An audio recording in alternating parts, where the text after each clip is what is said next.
আসসালামু আলাইকুম প্রিয় শিক্ষার্থীরা, ডিএমসি স্কলার আজকের ক্লাসে তোমাদের স্বাগতম। এবং আজকে আমরা ফিজিক্সের একটা অধ্যায় সলভ করব, পর্যাবৃত্ত গতি। খুব ইম্পর্ট্যান্ট একটা চ্যাপ্টার এবং মোটামুটি ছোটোখাটো। সো আশা করি আমাদের খুব অল্প সময়ের মধ্যেই শেষ হয়ে যাবে। এবং আমরা চেষ্টা করব যে তোমাদের একই সাথে থিওরিটাও যতটুকু রিভিশন করানো যায়। এবং মেডিকেল পরীক্ষার জন্য আমাদের আসলে যে প্রশ্নগুলো সব থেকে বেশি গুরুত্বপূর্ণ, আমরা সেই প্রশ্নগুলো বেছে বেছে সলভ করবো। তোমরা যারা জয়েন করেছো একটু জানাও যে আমার কথা স্পষ্ট শুনতে পাচ্ছ কিনা বা বোর্ড দেখা যাচ্ছে কিনা। ওকে, তাহলে আমরা ইনশাল্লাহ শুরু করতে পারবো। ওকে,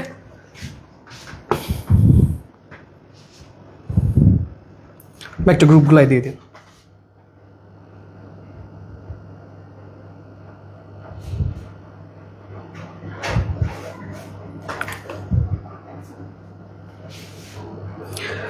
মারিয়া, ওয়ালাইকুম আসসালাম ভাইয়া, ভালো আছি, তুমি কেমন আছো? আচ্ছা, ওকে, আমরা একটু সময় নিই, সবাই আসতে থাকুক। ওকে, আমরা আসলে আমার বেসিক্যালি ইচ্ছা ছিল যে সবগুলো চ্যাপ্টারের মোটামুটি অনুশীলনী সলভের কিছু ভিডিও, মানে সবগুলো চ্যাপ্টার মোটামুটি গুছায় দেওয়ার।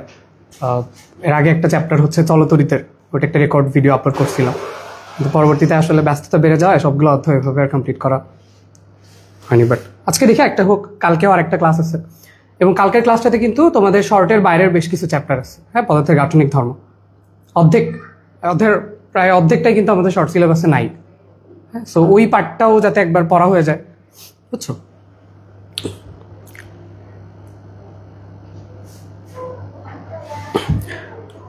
Everything is okay. Anjana Sarkar, thank you ভাইয়া, থ্যাংক ইউ মির্জা ভাই। আচ্ছা, আমরা ডিরেক্ট অনুশীলনীতে চলে যাব এবং তার অনুশীলনীর প্রয়োজনে আমাদের যতটুকু থিওরি দরকার হবে আমরা ততটুকু পড়বো। আগে থেকে একটা কথা বলে নিই, সেটা হচ্ছে যে মেডিকেলে কখনোই চিত্র রিলেটেড গ্রাফ কিংবা বড় বড় ম্যাথ আসে না। ওকে, খুব সহজ সহজ এমসিকিউ আসে, এবং আমাদের মেইন টার্গেট হচ্ছে যে ফিজিক্সে তোমাকে সবসময় 20-এ 20 পাইতেই হবে। তুমি যে মেডিকেলে চান্স পাইতে চাও, ফিজিক্সে 20-এ 20 ইজ এ মাস্ট, কারণ এই 20 তোমার হাতে আছে। ইসাক স্যার, তপন স্যার পড়লেই মোটামুটি 20 মার্ক কভার করা যায়। সো এই মার্কের মধ্যে যখনই তুমি ঘাটতি রাখবা, যখনই তোমার অন্যদের সাথে একটা পার্থক্য তৈরি হয়ে যাবে, তখনই কিন্তু তুমি পিছিয়ে যাবা, বুঝছো? সো জীবন যুদ্ধে পিছানো যাবে না, ফিজিক্সে আমাদের ফুল মার্ক চাই। ওকে, সো আমাদের প্রথম প্রশ্ন, সরল ছন্দিত স্পন্দন কেমন? এটা নিয়ে বলার আগে আমরা একটু বেসিক কথাবার্তা বলে আসি। আসো, ওকে, আসো, বিসমিল্লাহ বলে আমরা শুরু করি। দেখো, তাহলে প্রথমে আমাদের এই অধ্যায়ের যে নাম, পর্যাবৃত্ত গতি। তো পর্যাবৃত্ত গতি আসলে কাকে বলে তোমরা জানো? যে পর্যাবৃত্ত গতি বলতে বোঝায়, মনে করো যে ধরো একটা সিম্পল গতি যেটা একটু পরপর সেম জায়গায় আসে। ধরো আমি যদি বলি যে মনে করো ঘড়ির কাঁটার গতি, তোমরা দেখছো যে ঘড়ির কাঁটা কি হয়, সবসময় এদিক থেকে এদিক বরাবর যায়, এবং একটা নির্দিষ্ট সময় পরপর কিন্তু এই জিনিসটা রিপিট হতে থাকে। এটা হচ্ছে কি আমাদের পর্যাবৃত্ত গতি, বুঝছো? তাহলে পর্যাবৃত্ত গতির শর্ত হচ্ছে যে নির্দিষ্ট সময় পরপর এবং একই দিক থেকে যেতে হবে, তখন আমরা তাকে বলবো পর্যাবৃত্ত গতি, বুঝছো? কিন্তু স্পন্দন গতি কি? স্পন্দন গতিটা কিন্তু একটু আলাদা। স্পন্দন গতিতে কিন্তু এভাবে সংজ্ঞাটা দেয়া যে সেটা কিছু সময় একদিকে যাবে এবং বাকি সময়টা তার বিপরীত দিকে আসবে। এটা হচ্ছে কি? এটা হচ্ছে স্পন্দন গতি। কি গতি বলো? স্পন্দন গতি। তাহলে পর্যাবৃত্ত গতি আর স্পন্দন গতি কিন্তু সেম না। ধরো এটা যদি একটা পুরা সেট হয়, তাহলে স্পন্দন গতি হচ্ছে তার মধ্যে একটা অংশ, এবং এই পুরা জিনিসটা হচ্ছে আসলে পর্যাবৃত্ত গতি, বুঝছো? তার মানে আসলে কি, যে সকল স্পন্দন গতি পর্যাবৃত্ত গতি, কিন্তু সকল পর্যাবৃত্ত গতি স্পন্দন গতি না। তাহলে স্পন্দনের ক্ষেত্রে একটা জিনিস মনে রাখবা, যে অর্ধেক সময় এদিকে যাবে, বাকি অর্ধেক সময় এদিকে আসবে, তখন আমরা তাকে বলবো স্পন্দন গতি।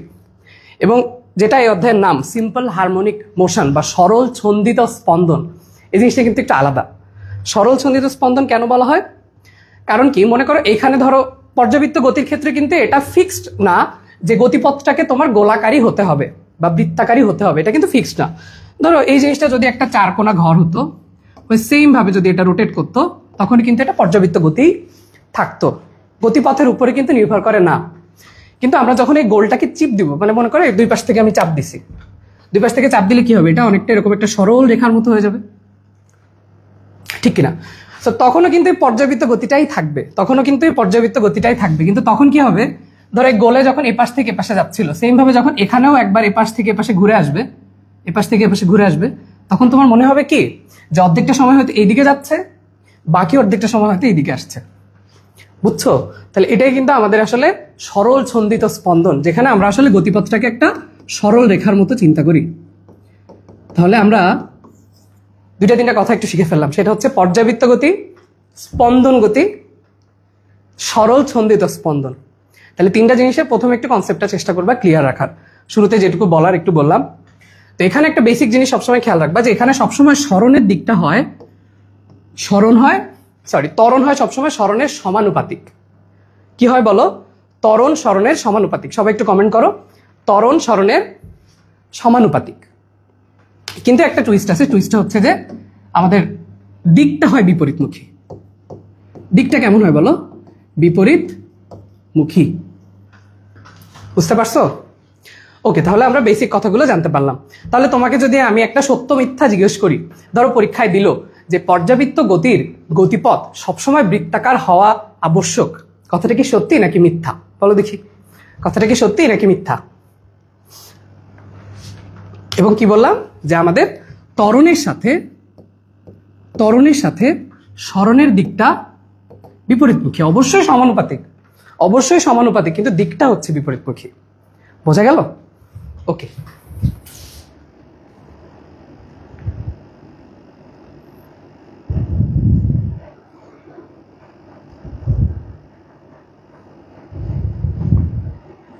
আমার কাছে কমেন্ট আসছে না, একটু অপেক্ষা করি।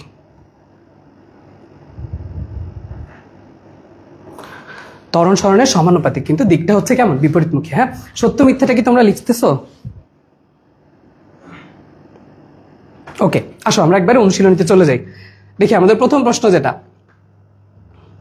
খেয়াল করো যে সরল ছন্দিত স্পন্দন। তাহলে সরল ছন্দিত স্পন্দন যখনই বলবে তখনই কিন্তু তোমার মাথায় আসবে সরল মানে কি, সেটা একটা সরল রেখা, এজন্যই বলা হচ্ছে সরল ছন্দিত স্পন্দন। সরল মানে কি, যে সেটা একটা সরল রেখা, তার গতিপথ কেমন? সরল রেখা। তাহলে সরল ছন্দিত স্পন্দনের গতিপথ কেমন? সরল রেখা। মনে থাকবে। এবং পর্যাবৃত্ত গতির কোনো ফিক্সড গতিপথ নেই, এটা যে কোনো জায়গায় হতে পারে। শুধুমাত্র দুইটা শর্ত, নির্দিষ্ট সময় পরপর যেতে হবে এবং একই দিক থেকে যেতে হবে। তোমার ঘড়ি কি এরকম হয় যে একবার ক্লকওয়াইজ গেল আরেকবার উল্টা যায়? এরকম তো হয় না, হয় না তো, সবসময় একই দিক থেকে যাইতে হবে, তখন তাকে আমরা বলতে পারবো পর্যাবৃত্ত গতি। আসো, অনেক কিছু বলে ফেলছি। তাহলে সরল ছন্দিত স্পন্দন বা সিম্পল হারমোনিক মোশনের কি কি বৈশিষ্ট্য আছে? প্রথমটা ঠিক আছে যে বস্তুর গতি একটা পর্যাবৃত্ত গতি, এটা আমরা জানি অবশ্যই, কারণ পর্যাবৃত্ত গতির মধ্যেই তো এগুলা। স্পন্দন গতি, সরল ছন্দিত স্পন্দন সবাই তো আসলে পর্যাবৃত্ত গতির মধ্যেই, তাই না বলো? আচ্ছা, এরপরে দেখো ত্বরণ স্মরণের অভিমুখী। হ্যাঁ, এই কথাটা কি সত্যি? বলো দেখি। এটা তো একটু আগে আমরা শিখে আসলাম যে ত্বরণ হচ্ছে স্মরণের সমানুপাতিক কিন্তু বিপরীতমুখী। তাহলে এই কথাটা তো ভুল, তাহলে 2 নাম্বারটা ভুল, এবং 3 নাম্বারটা হচ্ছে স্মরণের সমানুপাতিক, এটা ঠিক আছে। তাহলে আমাদের অ্যান্সার হচ্ছে 1 আর 3। বোঝা গেল? ওকে ভাই, অনুশীলনী সলভ ক্লাস নেওয়ার উদ্দেশ্য কি? উদ্দেশ্য হচ্ছে, এটা তো তুমি বাসায় বসে অ্যান্সার দেখে এমনি দাগা নিতে পারবা। উদ্দেশ্য হচ্ছে এই যে কথাগুলো বলা হয়, এই যে তোমার অ্যান্সারের সাথে একটু এক্সপ্লানেশন গুলো দেওয়া হয়, এই জিনিসগুলো পরীক্ষার হলে তোমার মনে পড়বে, বা এই জিনিসগুলো তোমাকে সাহায্য করবে যাতে তুমি আরো ভালো অ্যাকিউরেসি নিয়ে আসতে পারো এই জিনিসগুলোতে। কারণ ফিজিক্সে, বারবার বলি, ফিজিক্সে স্কোর করা সব থেকে সহজ এবং এটা সব থেকে গুরুত্বপূর্ণ, কারণ এখানে তোমার মার্ক মিস হয়ে গেলে ওই যে বললাম ক্যারিয়ার শেষ। আচ্ছা, এরপরে দেখো আমাদের একটা প্রশ্ন করেছে যে একটা বস্তু বিস্তারের মান দেওয়া আছে 4 সেন্টিমিটার, বিস্তারকে আমরা প্রকাশ করি এ দিয়ে, ঠিক? সরল ছন্দিত স্পন্দন সম্পন্ন করেছে, সাম্যাবস্থা থেকে কত দূরে গতিশক্তি এবং স্থিতিশক্তি সমান হবে? ওকে, সো এটা অনেক ক্যালকুলেশন করে করা যায়, যেহেতু আমি তোমাদের শুধু এমসিকিউ পড়াতে আসছি, সো আমরা একটা শর্টকাট দিয়ে করবো। শর্টকাট হচ্ছে এরকম, a ডিভাইডেড বাই √2। তার মানে আমরা যদি বিস্তারকে √2 দিয়ে ভাগ করি, তাহলে আমরা এমন একটা দূরত্ব পাবো যেখানে গতিশক্তি এবং বিভব শক্তি সমান হবে। বুঝতে পারছো? ওকে, দেখি তোমরা একটু কমেন্ট করো তো, গতিশক্তি কি কখনো ঋণাত্মক হতে পারে? কমেন্ট করো তো, গতিশক্তি কি কখনো ঋণাত্মক হতে পারে? আমার তো কোনো কমেন্টই আসছে না।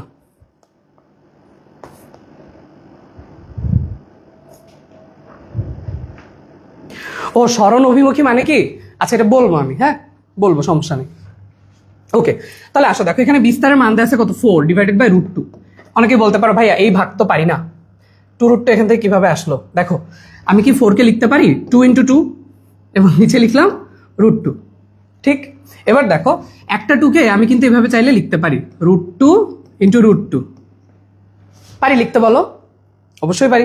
তাহলে দেখো আমার উপরে কি থাকতেছে, উপরে থাকতেছে হচ্ছে √2 × √2 ইন্টু একটা 2 এবং ডিভাইডেড বাই √2। তাহলে এই দুটো যদি আমরা কাটাকাটি করি তাহলে আমাদের কি থাকে দেখো, উপরে 2√2। ওকে, তাহলে এটাই হচ্ছে আমাদের answer 2√2 centimetre.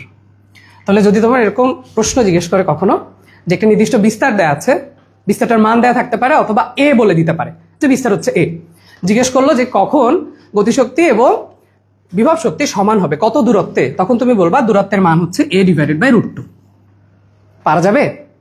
a divided by √2। ওকে, আসো, ঠিক আছে, আমরা আসো এবার নিচের দিকে যাই। দেখো, আচ্ছা, এখানে আমাদের সরল সঞ্চিত গতিপথে গতিপথ নিয়ে একটা প্রশ্ন আছে এবং আমরা চেষ্টা করব এই জিনিসটা একটু ভালো মতো পড়ার। কেমন? সবাই একটু মনোযোগ দাও, খেয়াল করো। মনে করো আমি একটা পেন্ডুলাম আঁকলাম, এটা হচ্ছে আমার পেন্ডুলাম। এখানে যে বব ঝোলানো দেখতে পাচ্ছ, কেমন একটা পেন্ডুলাম, সে এদিকে ঘুরছে আবার এদিকে ঘুরছে, বোঝা যাচ্ছে? তো আসো আমরা একটু বোঝার চেষ্টা করি যে আসলে আমাদের এই পজিশনগুলোর নাম কি। দেখো মাঝখানে যে অবস্থাটা এটাকে বলে সাম্যাবস্থান, সাম্যাবস্থান, এবং দুই পাশের দুই জায়গাটাকে বলে হচ্ছে বিস্তার। এটা একটা বিস্তার, এ পাশেও কি বিস্তার। ওকে, আচ্ছা, তোমরা কি কমেন্ট করেছো গতিশক্তি কি কখনো ঋণাত্মক হতে পারে? আচ্ছা, আসো তাহলে কোন পজিশনে কি হয় এটুকু একটু আমরা বোঝার চেষ্টা করি। তো দেখো, খেয়াল করো, সবসময় মনে রাখবা, ধরো পেন্ডুলামটা তো ঘুরতেছে, ভালো কথা। এখন পেন্ডুলামটা তো এদিকে যাবে আবার এদিকে যাবে, তাই না? তো এদিকে গিয়ে কিন্তু সে থেমে গেছে। তার যদি আরো বেগ থাকতো তাহলে কিন্তু সে আরো উপরে যাইতো, যাচ্ছে কি? যাচ্ছে না তো। এখানে গিয়ে তার বেগ শেষ হয়ে গেছে, সে আবার পেছনের দিকে চলে আসছে, ঠিক কিনা? ঠিক তো? ঠিক না? ঠিক। তাহলে আমরা মনে রাখবো যে বিস্তারের পজিশনে বেগ হবে 0 এবং এটাই হচ্ছে আমাদের বেগের সর্বনিম্ন মান। তাহলে বেগ হবে কত? 0। কিন্তু সাম্যাবস্থানে সে কিন্তু খুব দ্রুত, দেখো এই যে থেমে গেল, ধাম করে আবার এই পাশে চলে আসলো। তাহলে এখানে বেগের মান হবে সর্বোচ্চ, এখানে বেগের মান হবে সর্বোচ্চ। ওকে ভাইয়া, এই বিস্তারেও যা হবে এই বিস্তারেও সেম, বুঝছো? এখানে আমাদের বেগের মানটা হচ্ছে 0। এবার খেয়াল করো, সরণের কথা বলি। সরণ আমরা হিসাব করি সবসময় সাম্যাবস্থান থেকে, কারণ বিস্তার মানে কি? এটুকু হচ্ছে সর্বোচ্চ সরণ। বিস্তার মানে কি? এটুকু হচ্ছে সর্বোচ্চ সরণ। তাহলে আমাদের সরণ শুরু হয় কোন জায়গা থেকে? সাম্যাবস্থান থেকে। সাম্যাবস্থান থেকে সরণ শুরু হয় বা আমরা ক্যালকুলেশন করা শুরু করি। তাই অবশ্যই সাম্যাবস্থানের সরণ হবে 0। সরণ হবে কি বলো? 0। এবং এখানে সরণের মান হচ্ছে সর্বোচ্চ, এ মানে কি? সর্বোচ্চ। তাহলে পাশেও সরণ সর্বোচ্চ এবং এই বিস্তারেও কিন্তু সরণের মান হচ্ছে সর্বোচ্চ। ওকে, তাহলে বেগ পড়ে ফেললাম, সরণ পড়ে ফেললাম। আরো দুটো জিনিস আমরা পড়বো। দেখো, আরেকটা লাগবে, সেটা হচ্ছে ত্বরণ। হ্যাঁ, ত্বরণ। সো ত্বরণের আইডিয়াটা একটু ইন্টারেস্টিং, আমার খুব ভালো লাগে। সো আমি একটু বেসিকটা বলি। বেসিকটা হচ্ছে কি, চিন্তা করে দেখো যে এখানে বেগের মান সর্বনিম্ন, অথচ দেখবা বইয়ে লেখা যেখানে ত্বরণের মানটা সর্বোচ্চ বা ম্যাক্সিমাম, আবার এখানে বেগ লেখা সর্বোচ্চ কিন্তু এখানে ত্বরণের মান সর্বনিম্ন। চিন্তা করতে পারো কেমন একটা কথা হয়ে গেল, তাই না? বলো।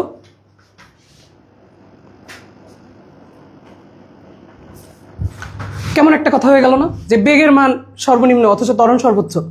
এই জিনিসটা আমার ওই সময় আমি যখন কলেজে পড়ালেখা করতাম তখন আমার কাছে খুবই কনফিউজিং মনে হতো, বুঝছো? সো আমি আসলে জিনিসগুলো বলি যে কিভাবে কি। দেখো, ত্বরণের বেসিক ডেফিনেশন যেটা, ত্বরণ বলতে আসলে কি বোঝায়? ত্বরণ বলতে কি বোঝায় জানো? ত্বরণ মানে হচ্ছে আসলে বেগের পরিবর্তন। কি বলছি বলো? বেগের পরিবর্তন। বেগের পরিবর্তন তার মানে কি? দেখো, এখানে গিয়ে সে কিন্তু একদম স্থির হয়ে গেছে, তার মানে তার বেগ 0। এরপরে সে অল্প একটু বেগ হোক, যতটুকুই বেগ হোক, কিছুটা বেগ নিয়ে তো সে এদিকে বরাবর আসা শুরু করছে। তার মানে তার বেগের পরিবর্তন হয়েছে এখানে, ঠিক কিনা? যে একদম 0 থেকে কিছুটা বেগ লাভ করে সে এদিক বরাবর আসা শুরু করছে, তখন তার বেগের পরিবর্তন হয়েছে না? হয়েছে কিনা? বেগের পরিবর্তন হওয়ায় এখানে বলা হয় ত্বরণের মান সর্বোচ্চ। কিন্তু দেখো, যখন এই মিডিল পয়েন্টে থাকে তখন আসলে তার এই জায়গায়ও যে বেগ, এই জায়গায়ও সেই বেগ, বেগের খুব একটা চেঞ্জ হয় না, বেগের খুব একটা পরিবর্তন হয় না, যার জন্য বলা হয় এখানে ত্বরণের মান সর্বনিম্ন। বুঝতে পারছো? বুঝতে পারছো? তাহলে দেখো, আমরা 3টা কথা বললাম। সেটা হচ্ছে যে সাম্যাবস্থানে বেগের মান হবে সর্বোচ্চ, সরণ হবে 0, ত্বরণও হবে সর্বনিম্ন। কিন্তু বিস্তারে বেগ হবে 0, সরণ হবে সর্বোচ্চ, ত্বরণ হবে সর্বোচ্চ। ওকে, আচ্ছা আরেকটা একটু বলি, গতিশক্তি এবং বিভব শক্তি। দেখো বিস্তার যেহেতু এই পয়েন্টটা, বিস্তারের বিন্দুতে পুরাটুকি হবে হচ্ছে বিভব শক্তি। কেমন? তাহলে এই পয়েন্টটা মনে রাখবা যে বিস্তারে বিভব শক্তি সর্বোচ্চ, বিস্তারে বিভব শক্তি সর্বোচ্চ এবং সাম্যাবস্থায় গতিশক্তি সর্বোচ্চ। যেই পয়েন্টে বিভব শক্তি সর্বোচ্চ সেখানে অবশ্যই গতিশক্তি 0 হবে, তাই না বলো? তাহলে এই জায়গা থেকে আমি এখন তোমাদের 5টা প্রশ্ন করব, তোমরা সবাই সুন্দর করে অ্যান্সার দিবা, দ্রুত কমেন্ট করবে, আমরা এই পয়েন্ট থেকে খুব তাড়াতাড়ি চলে যেতে চাই। ঠিক আছে, তাহলে দেখো সবার জন্য আরেকবার একটু ছোট করে দিচ্ছি। ওকে, তাহলে দেখো আমরা 3টা পয়েন্ট নিয়ে শিখছি। তাহলে একটু সবাই আমাকে কমেন্ট করো যে বেগ সর্বোচ্চ হবে কোন বিন্দুতে? বেগ সর্বোচ্চ হবে কোন বিন্দুতে, সাম্যাবস্থায় নাকি বিস্তারে? বেগ সর্বোচ্চ হবে কোথায় বলো দেখি?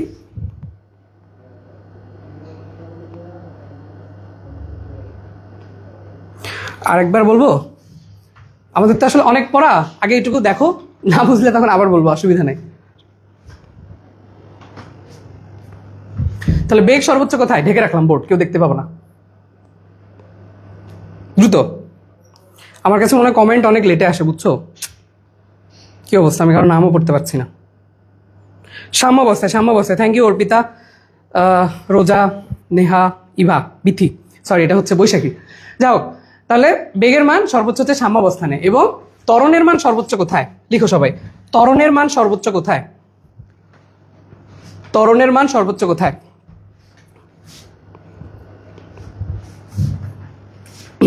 ওকে, আসো একটা এমসিকিউ বলার জন্য এত কিছু ব্যাখ্যা দিলাম। শুনো, শুরুতে কিছু থিওরি পড়ে ফেললে এরপরে হচ্ছে গিয়ে আর প্যারা হবে না। তো আমি আজকে তোমাদের বইয়ের পাশে এই যেগুলো লিখে দিচ্ছি টুকটাক জিনিসপত্র, এগুলো সবাই একটু বোর্ডে লিখে, সরি বইয়ে লিখে সবাই একটু গ্রুপে পোস্ট করে দিও। হ্যাঁ, যারটা আমার মানে যে পোস্ট করবা তাদের সাথে আমার দেখা হলে ইনশাল্লাহ আইসক্রিম খাবো। গরমকাল তো চকলেটের অফার দিতে পারছি না, তোমরা অবশ্যই দেখা হলে বলবা যে ভাইয়া একটা আইসক্রিম পাওনা ছিল, আমি অবশ্যই দিয়ে দিব। কেমন? ঠিক আছে, আসো পরের প্রশ্ন দেখো, যে সরল ছন্দিত গতিসম্পন্ন কণার গতিপথের মধ্যবিন্দুতে, মধ্যবিন্দু মানে কোন পয়েন্টটা? সাম্যাবস্থান। মধ্যবিন্দু মানে কি? সাম্যাবস্থান। সাম্যাবস্থানে আমরা কি শিখলাম? বেগ সর্বোচ্চ এবং সরণ কেমন? সর্বনিম্ন। সরণ কেমন বলো? সর্বনিম্ন, কারণ এখান থেকে আমাদের সরণটা আমরা ক্যালকুলেশন করা শুরু করি, এবং বিস্তারে হচ্ছে আমাদের সরণের মানটা সর্বোচ্চ। বুঝতে পারছো? ওকে, আসো এবার দেখো সেকেন্ড কোয়েশ্চেন, যেটা আমরা অলরেডি পড়ে আসছি। বিভব শক্তি সর্বোচ্চ হবে কোথায়? যখন পেন্ডুলামটা উপরে চলে যাবে, অর্থাৎ বিস্তারে। বিস্তারে বিভব শক্তি হবে সর্বোচ্চ। তাহলে সরণ যখন এর সমান, এই তো সর্বোচ্চ সরণ। তোমার পরে দেখবা আরো একটা প্রশ্ন আছে যে সর্বোচ্চ সরণ আসলে কত? সর্বোচ্চ সরণ মানে কি? বিস্তার। সর্বোচ্চ সরণ মানে কি বলো? বিস্তার। আচ্ছা তোমরা আমাকে একটু বলো তো, বিস্তারের একক কি? বিস্তারের একক কি পার মিটার, পার সেন্টিমিটার, নাকি মিটার পার সেকেন্ড? বিস্তারের একক কি বলো দেখি?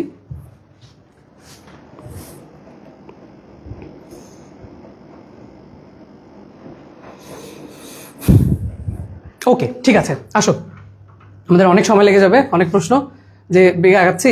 আচ্ছা দেখো, এবার সরল ছন্দিত একটা কণার দোলনকাল দেয়া আছে, টি এর মান দেয়া আছে, বলছে হচ্ছে গিয়ে যে ত্বরণ এত, এক্স এর সাথে সম্পর্ক কি? হ্যাঁ, কার এক্স এর সাথে সম্পর্ক? এর।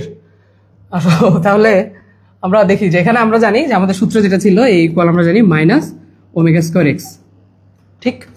তাহলে ওমেগা ইকুয়াল আমরা আবার জানি 2π/t, এবং এখানে টি এর মান দেওয়া হচ্ছে 10 সেকেন্ড। তাহলে ওমেগা ইকুয়াল আমরা লিখতে পারি 2π/10, ঠিক তো? তাহলে এখানে শুধুমাত্র ওমেগার জায়গায় 2π/10টা বসায় দাও, এই যে এখানে এটা বসায় দাও, দিলে দেখবা তোমার অ্যান্সার চলে আসছে a equal minus 2π/10 whole square into x. দেখতে পাচ্ছ এই যে এটার মতো। তাহলে এটা হচ্ছে আমাদের অ্যান্সার। ওকে, হ্যাঁ ঠিক আছে, আসো এর পরের প্রশ্ন দেখো। ব্যবকলনীয় সমীকরণ দেয়া আছে, একটা অন্তর্কলন সমীকরণ দেয়া আছে, এখান থেকে কৌণিক কম্পাঙ্ক বের করতে বলছে। আসো,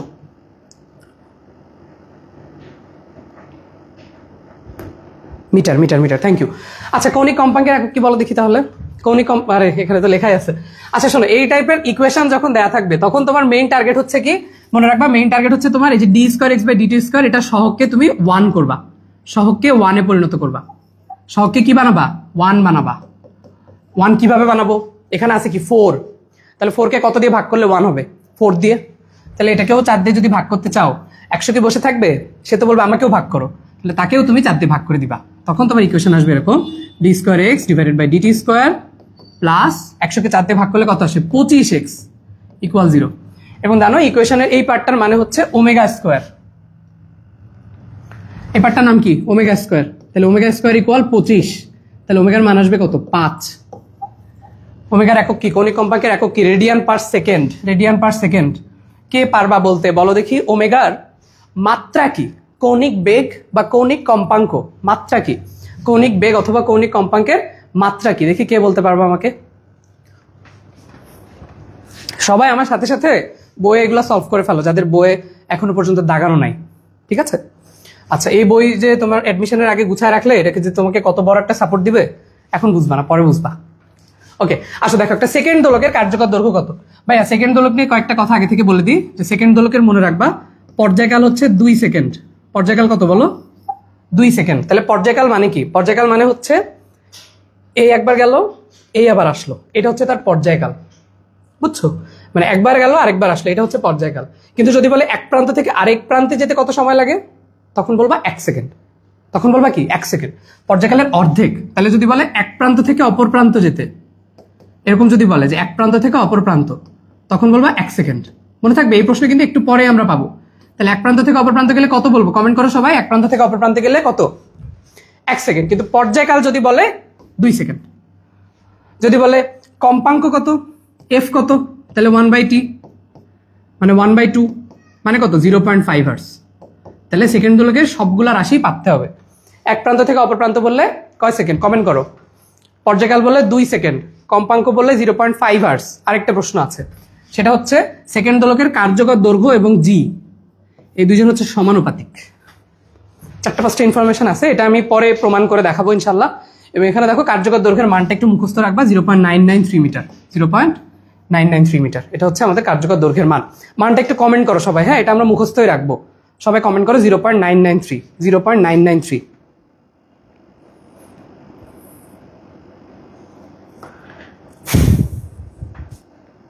ইয়াল্লাহ কে জানি এসে কমেন্টে অ্যাড দিচ্ছে, কি অবস্থা। আসো ঠিক আছে এতটুকু পারলাম। তাহলে সবাই কমেন্ট করো যে সেকেন্ড দোলকের কার্যকর দৈর্ঘ্য কত মিটার এবং এক প্রান্ত থেকে অপর প্রান্তে যেতে কতটুকু সময় লাগে। ওকে আচ্ছা এই দেখো আসো সর্বোচ্চ বেগ। ভাইয়া সর্বোচ্চ বেগের সূত্র কি আমরা জানি Vmax ইকুয়াল ওমেগা এ, তাই না বলো ওমেগা এ। নর্মালি আমাদের বেগের সূত্র কি বেগের সূত্র হচ্ছে ওমেগা √a² - x²। তাহলে আমরা যেখানে পড়েছিলাম যে সাম্যাবস্থানে বেগের মান সর্বোচ্চ হয়, একটু চিন্তা করে দেখো তো এক্স এর মান যদি আমরা সেখানে 0 বসাই, চিন্তা করে দেখো তো সাম্যাবস্থায় আমরা জানি এক্স এর মান 0, তাহলে যদি এখানে 0 বসাই দিই তখন এখানে কি থাকে তখন এখানে থাকে শুধুমাত্র এটুকু ওমেগা √a²। এটা মানেই তো ওমেগা এ, তাই না। তাহলে এটাই হচ্ছে আমাদের বেগের সর্বোচ্চ মান ওমেগা এ।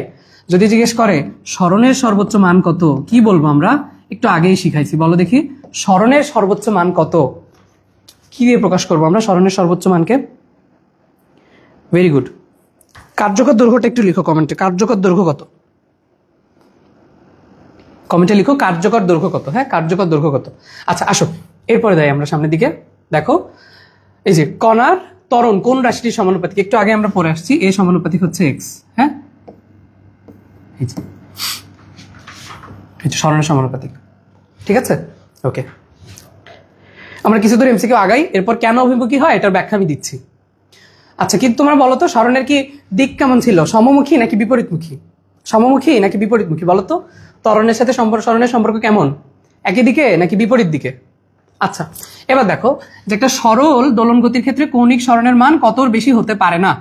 ভাইয়া একটু আগে তোমাদের একটা জিনিস বললাম সেটা হচ্ছে যে সরল ছন্দিত স্পন্দনের ক্ষেত্রে গতিপথকে কেমন হতে হয়, সরল রেখা। কেমন হতে হয় বলো, সরল রেখা। তার মানে এই যে একটা পেন্ডুলাম সে যে ঘুরবে তার এই ঘোরার জায়গাটা হতে হবে কেমন, এই ঘোরার গতিপথটা হতে হবে কেমন, একদম সরল রেখা, একদম স্ট্রেট সরল রেখা। গোলাকার হইলে হবে, গোলাকার হইলে কি সরল ছন্দিত স্পন্দন হবে, হবে না। তাহলে দেখো এরকম কখন হবে, যখন এই কোণটা অনেক চিপা থাকবে, যখন এই কোণের মানটা থাকবে অনেক কম, সেটা কত 4 ডিগ্রি। এটা মেডিকেলে অলরেডি মনে হয় 10 বার আসছে, বুঝছো, ভালো মতো মুখস্থ করো যে কৌণিক সরণ কত বেশি হতে পারবে না 4 ডিগ্রি। এর বেশি হলে কি হবে, বেশি হলে এটা সরল রেখা থাকবে না, বেশি হলে এটা সরল রেখা থাকবে না, বোঝা গেল। এই জন্য কিন্তু আমরা বলছি সরল ছন্দিত স্পন্দন। তাহলে এটা কত ডিগ্রি, 4 ডিগ্রি। সবাই কমেন্ট করো কৌণিক সরণ কত বেশি হতে পারবে না, 4 ডিগ্রির বেশি হতে পারবে না। ওকে, একটু আগেই বলে আসলাম সেকেন্ড দোলকের ক্ষেত্রে দৈর্ঘ্য এবং অভিকর্ষ ত্বরণ কেমন? সমানুপাতিক। একটু আগে আমরা পড়ে আসলাম এল সমানুপাতিক জি। ওকে, আসো তাহলে কমেন্ট করো সবাই, সেকেন্ড দোলকের পর্যায়কাল কত সেকেন্ড ছিল? সেকেন্ড দোলকের পর্যায়কাল কত second? Umme Habiba, thank you ভাইয়া।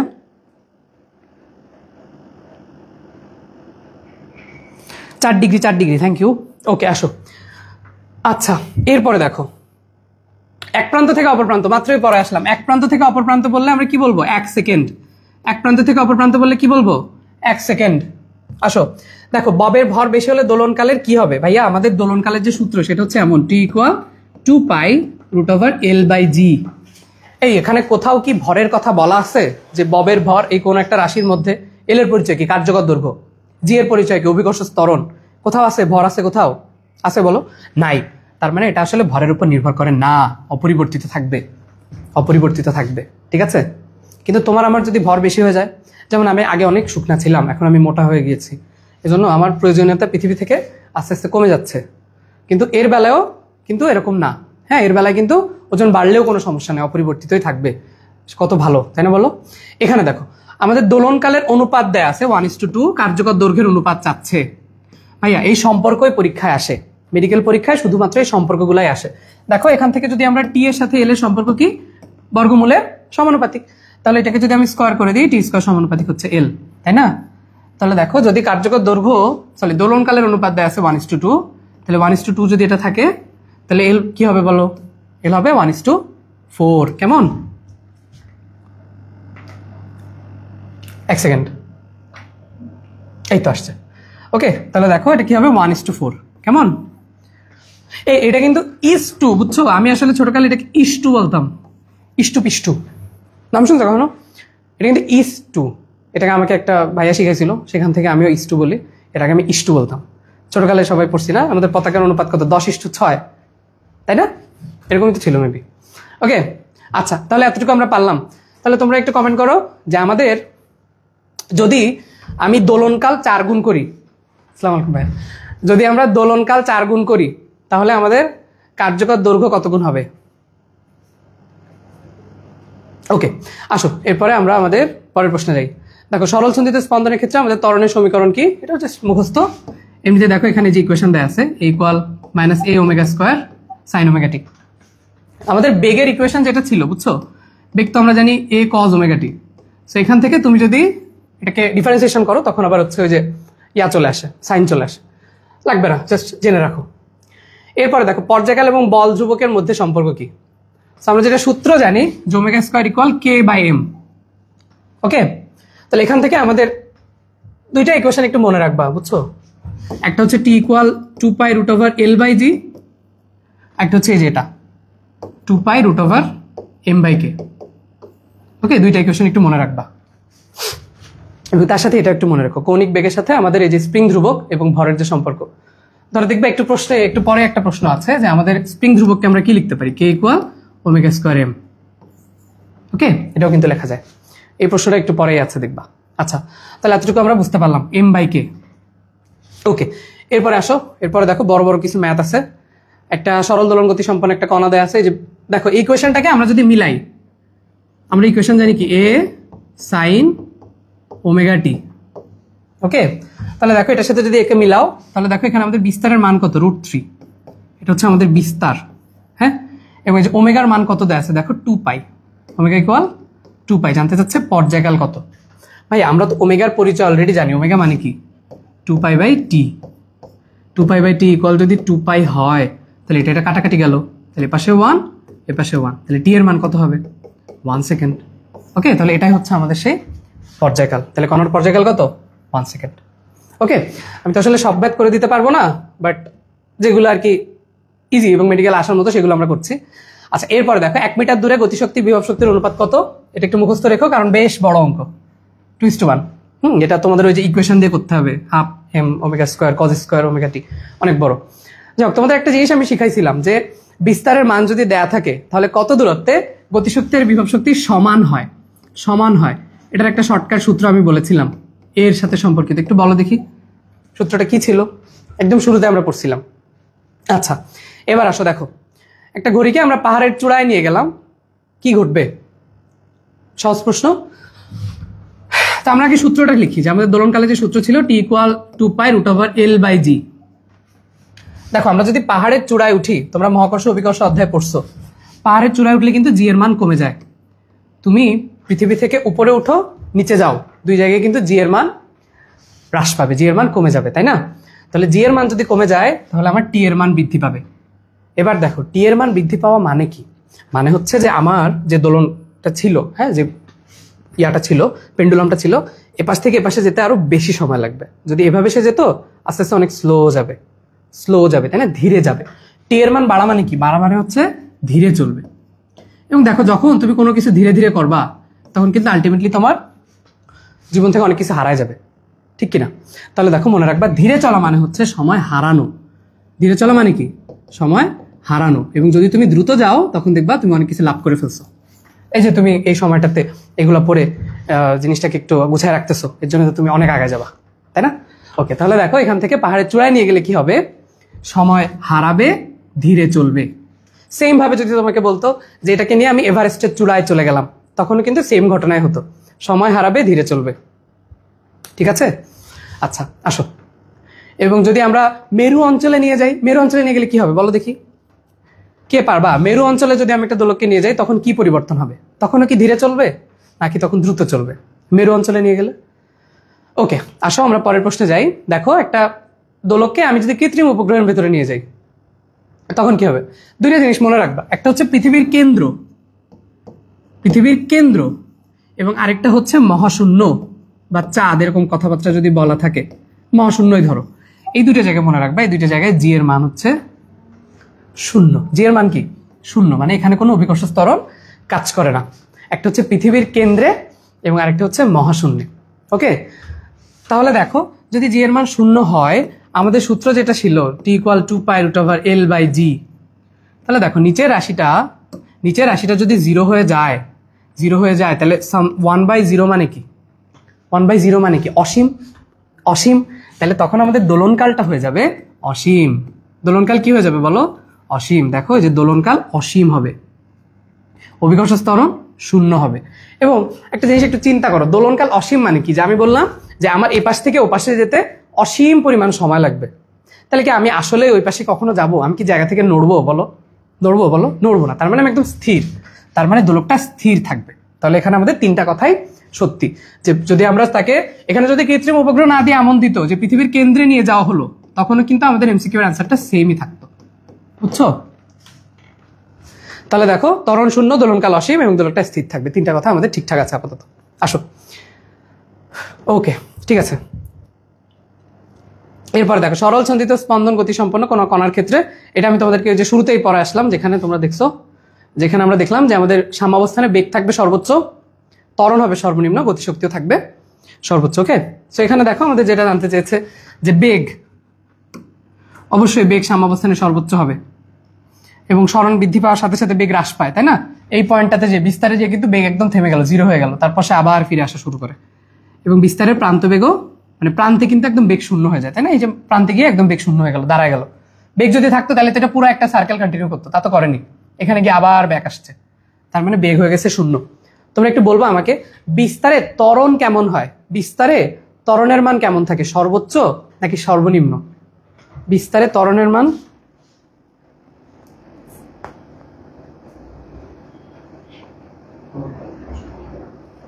আসলে কি, মানে ভাইয়া সামনে বসা তো, বুঝছো, মানে ভাইয়ার সামনে কখনো ক্লাস নেই, খুবই নার্ভাস লাগতেছে আসলে।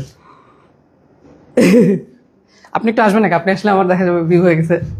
না, অসুবিধা নেই। আচ্ছা, ওকে।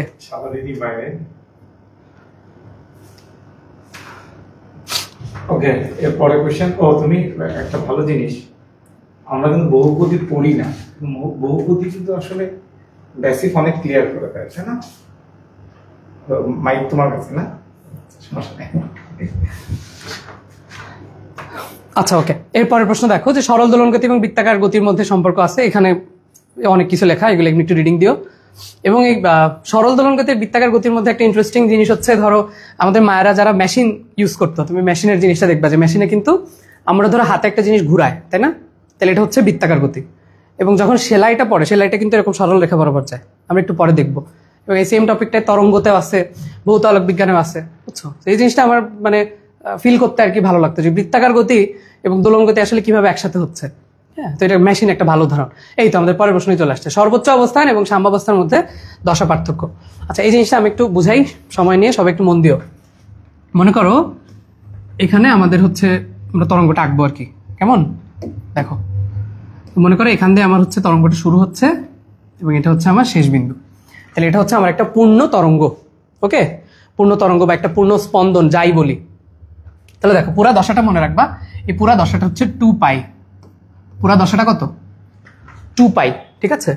সেম জিনিসটা ধরো তুমি যদি বৃত্তাকারে, তুমি ত্রিকোণমিতি পড়ছো অবশ্যই। ধরো এই তুমি এখান থেকে যাত্রা শুরু করলা, হ্যাঁ, এটা ধরো একটা, এখান থেকে তুমি যাত্রা শুরু করলে, তাহলে এই যে 90, আরো 90, আরো 90, আরো 90, আবার কিন্তু তুমি সেই সেম জায়গায় ফিরে আসছো। এটা এখানেও সেম, যে দশা দিয়ে তুমি যাত্রা শুরু করছিলা, আবার কিন্তু সেম জায়গায় ফিরে আসছো। তাহলে পুরোটা হচ্ছে 2π। তাহলে তার অর্ধেক কত হবে? শুধু পাই। তার অর্ধেক কত হবে? π/2। ঠিক। এবার দেখো এই জায়গাগুলোর আমরা কিছু নাম দিতে চাই। যারা এই রেখা বরাবর আছে, যারা এই রেখা বরাবর আছে, এদের সবাইকে বলে সাম্যাবস্থান। কি বলে? বলো, সাম্যাবস্থান। এবং এই যে হাইয়েস্ট পয়েন্টটা, যেটা এই যে পয়েন্টগুলা, এটাকে বলে সর্বোচ্চ অবস্থান বা বিস্তার। সর্বোচ্চ বা বিস্তার, সর্বোচ্চ বা বিস্তার, বুঝছো?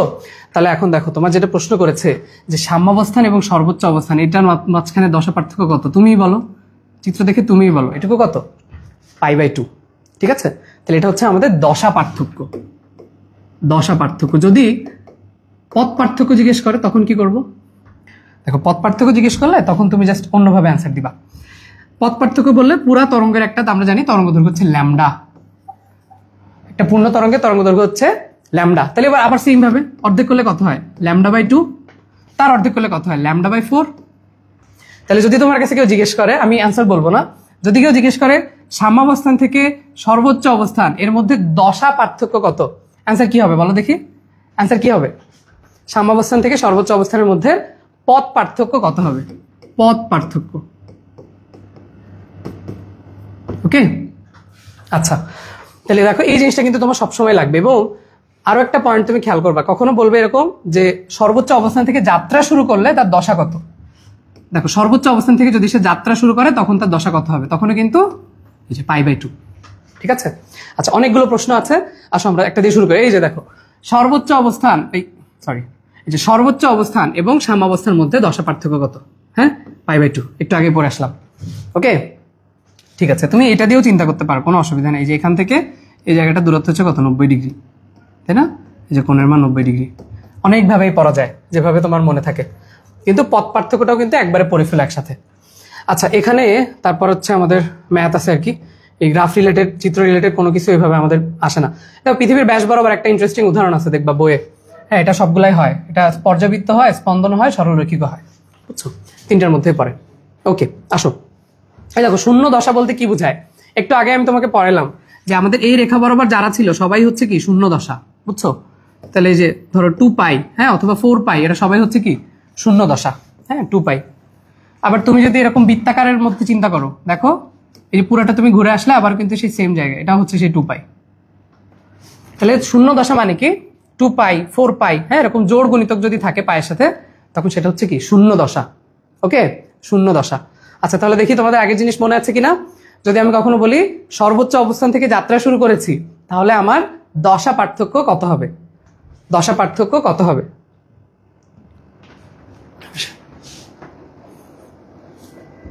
সবাই বলতেছে ভাইয়া সামনে আসেন, আসেন ভাইয়া। বলতে ক্লাস থেকে চলে যাবে, আসবেন। কিন্তু এখন তো ওরা বেশি মানুষজন, যে কয়েকজন আছে।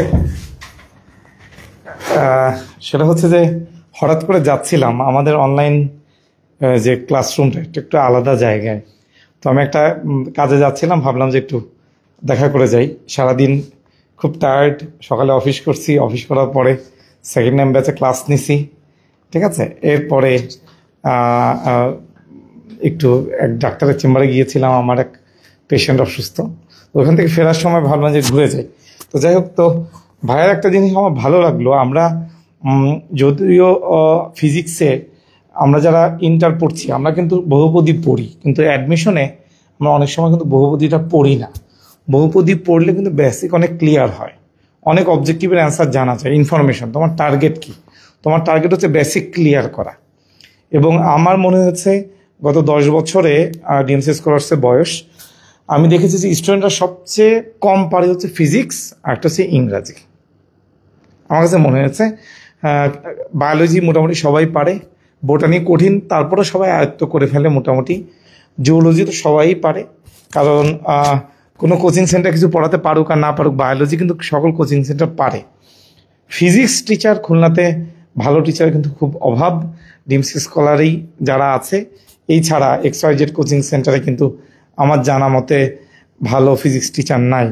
এবং আমি ব্যক্তিগতভাবে লাবিবের খুব ভক্ত, নটরডেমের স্টুডেন্ট, কারণ আমরা যারা অজপাড়া গায়ের কলেজে পড়েছি তাদের চেয়ে নটরডেমের স্টুডেন্টরা ফিজিক্স এবং ম্যাথে খুব স্ট্রং থাকে কিন্তু, ঠিক আছে, ওদের পড়াশোনার স্টাইলটা আলাদা, এবং ওইখানে নার্সিংও ভালো হয় নটরডেমে।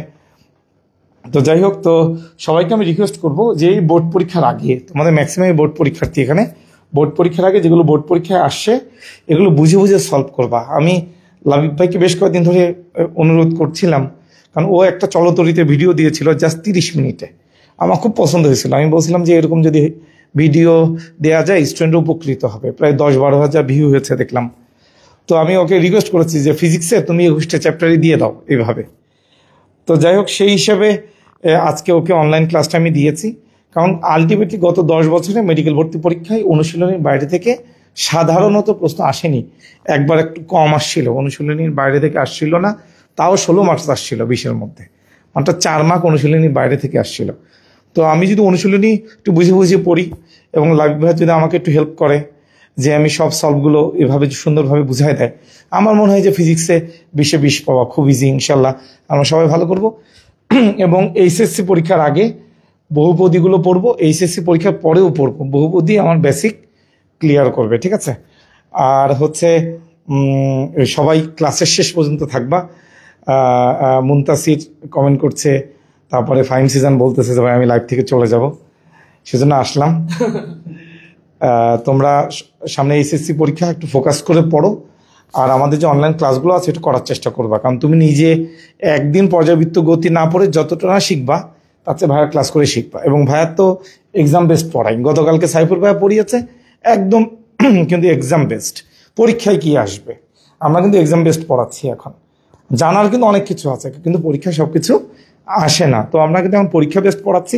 তোমরা অনলাইন ক্লাসগুলো করার চেষ্টা করবা। ভাইয়ার কালকেও ক্লাস আছে, কালকেও সবাই উপস্থিত থাকবে ইনশাল্লাহ, ঠিক আছে। সবাইকে অসংখ্য ধন্যবাদ।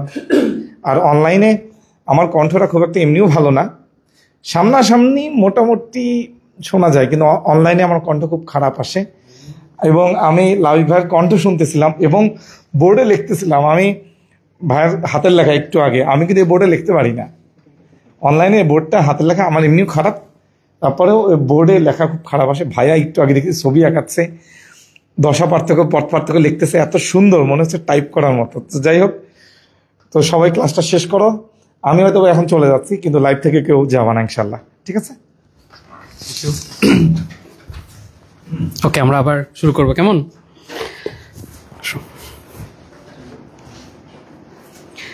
হ্যাঁ, বোর্ড সেজান তুমি জিজ্ঞেস করেছো বোর্ড এক্সামে আসে কিনা, তুমি একটু চেক করে দেখো। হ্যাঁ, সবসময় বোর্ডের কোয়েশ্চেন থেকেই ম্যাক্সিমাম জিনিস রিপিট হয়, এবং তোমার মেডিকেলে 20-এ 20 আসে, এর চেয়ে বড় গ্যারান্টি কি লাগবে?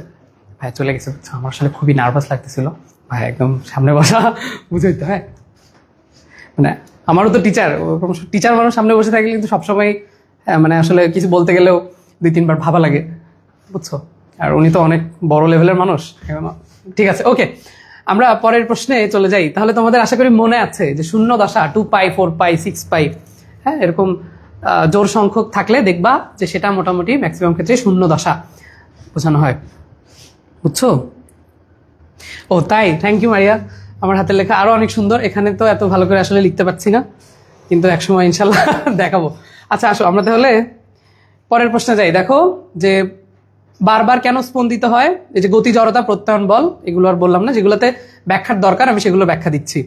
আচ্ছা দেখো, পৃথিবীর কেন্দ্রে যদি নিয়ে যায়, একটু আগেই তোমাকে আমি বলছিলাম যে যদি পৃথিবীর কেন্দ্র অথবা মহাশূন্য বলে, পৃথিবীর কেন্দ্র অথবা মহাশূন্য যদি বলে, তাহলে সেখানে কিন্তু আমাদের জি এর মান হয় কি? শূন্য, তাই না? জি এর মান হয় শূন্য, আর জি এর মান শূন্য হলে আমাদের টি হবে কি? অসীম, কারণ 1/0 মানে হচ্ছে ইনফিনিটি। বুঝছো? ঠিক আছে, আসো তাহলে দোলনকাল অসীম মানে কি? সে কি গতিশীল নাকি সে স্থির? বলো দেখি, টি এর মান অসীম বলতে আসলে কি বোঝায়? সে কি গতিশীল নাকি সে স্থির? দেখি তোমাদের আগের পড়া মনে আছে কিনা। আসো, এটা দেখো ভাইয়া, একটা দোলক ভূপৃষ্ঠে 0.75 সেকেন্ড একবার টিক দেয়। শোনো, একবার টিক দেয় মানে কি? এটা হচ্ছে হাফ টাইম, যে এক প্রান্ত থেকে আরেক প্রান্তে গেছে 0.75 সেকেন্ডে। তাহলে পর্যায়কাল হবে কিন্তু এর দ্বিগুণ। এটা হচ্ছে টুইস্ট, পর্যায়কাল হবে কি? এর দ্বিগুণ। তাহলে 2 × 0.75 এটা করবা, করলে দেন দেখবা তোমার যে অ্যান্সার আসে ওই পর্যায়কালকে ধরে কার্যকর দৈর্ঘ্য বের করবা। আশা করি পারবা। হ্যাঁ, আমি এখন আর এই ক্যালকুলেশনের মধ্যে যাচ্ছি না, এটা দেখতে বুঝতে পারছো যে এটা আসলে হাতে করা যাবে না। হ্যাঁ, এগুলোর জন্য কিন্তু ক্যালকুলেটর লাগবে। এই সেকেন্ড দোলকের কার্যকর দৈর্ঘ্য আমি তোমাদের একটু আগে মুখস্থ করালাম। সেকেন্ড দোলকের কার্যকর দৈর্ঘ্য কত ছিল? সব একটু কমেন্ট করো তো, সেকেন্ড দোলকের কার্যকর দৈর্ঘ্য কত মিটার? সেকেন্ড দোলকের কার্যকর দৈর্ঘ্য কত মিটার? সবাই একটু কমেন্ট করো। আসো আমরা তাহলে পরের প্রশ্নে যাই। তো পরের প্রশ্নে দেখো যে আমাদের কার্যকর দৈর্ঘ্য যদি 1.96 গুণ করা হয় তখন দোলনকাল কত গুণ হবে? এই প্রশ্নটা হচ্ছে যে তোমার ওই রুট ওভার করে দেখতে হবে আর কি, বুঝছো? মানে ধরো L2 ইকুয়াল লিখবা, খুল যা সিম L2 কে লিখবা 1.96 ইন্টু L1। হ্যাঁ, আদি দৈর্ঘ্যের 1.96 গুণ ধরে এরপরে আর কি তুমি আস্তে আস্তে ধরে হিসাব করবা, বুঝছো? আসো দেখি, L2 মানে মনে করো 1.96 ইন্টু L1, এভাবে সুন্দর করে লিখবা।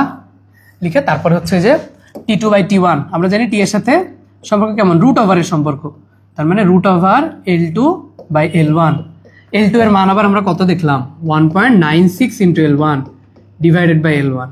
তাহলে এই দুইটা যদি কাটাকাটি করা যায়, রুট ওভার 1.96, এটা করলে সম্ভবত 1.4 আসে, বুঝছো?